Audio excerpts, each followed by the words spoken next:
എനിക്ക് ഒരു ചോദ്യം നിന്നോട് ചോദിക്കാനുള്ളത്, അതായത് നമ്മൾ ഒരുപാട് തവണ കളിച്ചു, ഒരുപാട് വർഷം ക്ലബ്ബുകൾക്കും കളിച്ചു, ഇന്ത്യക്കും കളിച്ചു. പക്ഷെ എനിക്കിപ്പോഴും അവിടെ ഒരു ബ്രേക്ക് എനിക്ക് നടത്തേണ്ടി വരുന്നുണ്ട്.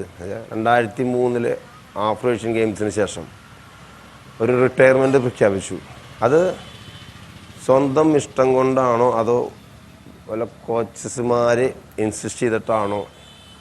അതാണ് ഒരു ഡൗട്ടായിട്ട് എനിക്ക് നോക്കുന്നത്. കാരണം അത്രയ്ക്കും പെർഫോമൻസ് ചെയ്തൊരു പ്ലെയറാണ്, ടോപ്പ് സ്കോററായിരുന്നു.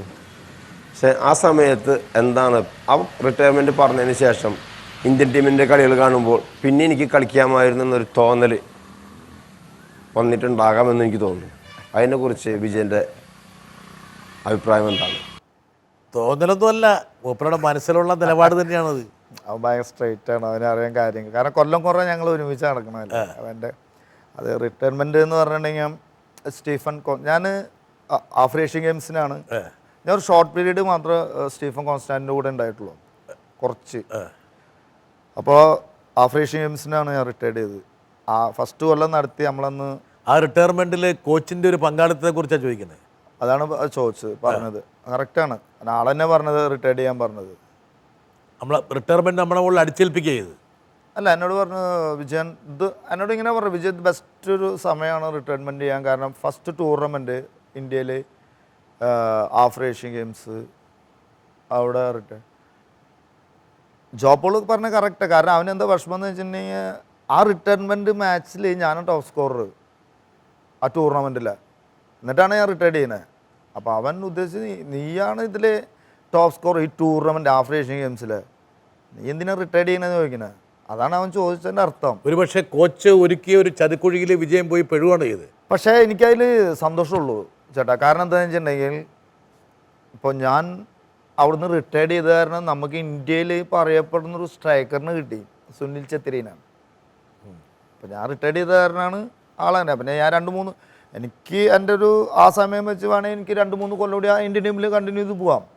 പക്ഷെ പിന്നീട് ഒന്നും റിട്ടയർ ചെയ്ത ശേഷം പിന്നീട് നോക്കിയപ്പോൾ വിജയനൊരു വിഷമം വന്നില്ലേ? അല്ലേ, വിഷമം വന്നില്ല എന്ന് വെച്ചാൽ കുറേ കളിച്ചു, അതുകൊണ്ട് വിഷമം ഉണ്ടോ എന്ന് വെച്ചാൽ വിഷമം ഉണ്ടായിരുന്നു. ഇപ്പോൾ ജോപ്പോൾ പറഞ്ഞാൽ കറക്റ്റാണ്, വിഷമം ഉണ്ടായിരുന്നു. പക്ഷേ എനിക്ക് സന്തോഷം ഉണ്ടായില്ലേ. കാരണം നമുക്ക് ഇന്ത്യ കണ്ട ഏറ്റവും നല്ല വേൾഡിൽ അറിയപ്പെടുന്ന ഒരു നല്ലൊരു സ്ട്രൈക്കറിന് കിട്ടി. അതെ, എന്നാലും നമ്മുടെ കളിയല്ലേ അസ്തമിച്ചത്. അസ്തമയം കാരണം അത് കഴിഞ്ഞിട്ടാണ് ഞാൻ പിന്നെ ക്ലബ് ടീമിൽ കളിച്ചത് 2-3. അപ്പോഴും ഈ സ്റ്റീഫൻ കോൺസ്റ്റാന്റിനെ കാണണ്ട. അപ്പോൾ ആൾ തന്നെ എൻ്റെ അടുത്ത് പറഞ്ഞിട്ടുണ്ട് ഒരു വട്ടം, ഞാൻ പറയണ്ടായിരുന്നുല്ലേ എന്ന്. ആ കോച്ച് ചോദിച്ചു എൻ്റെ അടുത്ത്. ഞാൻ ഗോവയിൽ വെച്ച് ഇങ്ങനെ കളി കണ്ടിട്ട് അപ്പോൾ പറഞ്ഞു ഞാനിങ്ങനെ അന്ന് പറയണ്ടായിരുന്നുല്ലേ എന്ന് പറഞ്ഞു. ഞാൻ പറഞ്ഞു ഓക്കെ സാർ. ദുരുദ്ദേശം ഉണ്ടായിരുന്നു അങ്ങനെയൊന്നുമില്ല. നല്ല ബെസ്റ്റ് ഒരു കോച്ച്, എനിക്ക് അത്ര ഇഷ്ടപ്പെട്ട ഒരു കോച്ചാണ് ആള്. പക്ഷെ ആള് എൻ്റെ ഒരു നല്ല കാര്യത്തിന് പറഞ്ഞാണത്. പക്ഷെ അതിന് ഇതേപോലെ ഒരു റിട്ടയർമെൻറ്റ് ആർക്കും കിട്ടിയില്ല ഇന്ത്യൻ ഫുട്ബോളിൽ. ഓരോ ടൂർണമെൻറ്റ് ഫസ്റ്റ് ടൂർണമെൻറ്റ് കളിക്കുക, ആ ടൂർണമെൻറ്റ് ടോപ്പ് സ്കോറർ ആവുക, ഒരു നല്ല. ഞാൻ മണിയോട് പറഞ്ഞു, മണി ചോദിച്ചു എൻ്റെ അടുത്ത്, കലാപം മണി. ഞാൻ പറഞ്ഞു സൗണ്ട് സ്വരം നന്നാവുണ്ടല്ലേ പാട്ട് നിർത്തണേ, ഇതാരാ നിന്നോട് പറഞ്ഞേ ചോദിച്ചു എൻ്റെ അടുത്ത്. അല്ല അങ്ങനെയല്ലേ ഇത് പറയാ, സ്വരം നന്നാവുമ്പോഴല്ലേ പാടി കാശുണ്ടാക്കണേ എന്ന് ചോദിച്ചു മണി പോയ എൻ്റെ അടുത്ത്. ഈ സ്വരം നന്നാകുമ്പോൾ സൗണ്ട് പോയിട്ടാണ് പാട്ട് പാടി കാശുണ്ടാക്കുക.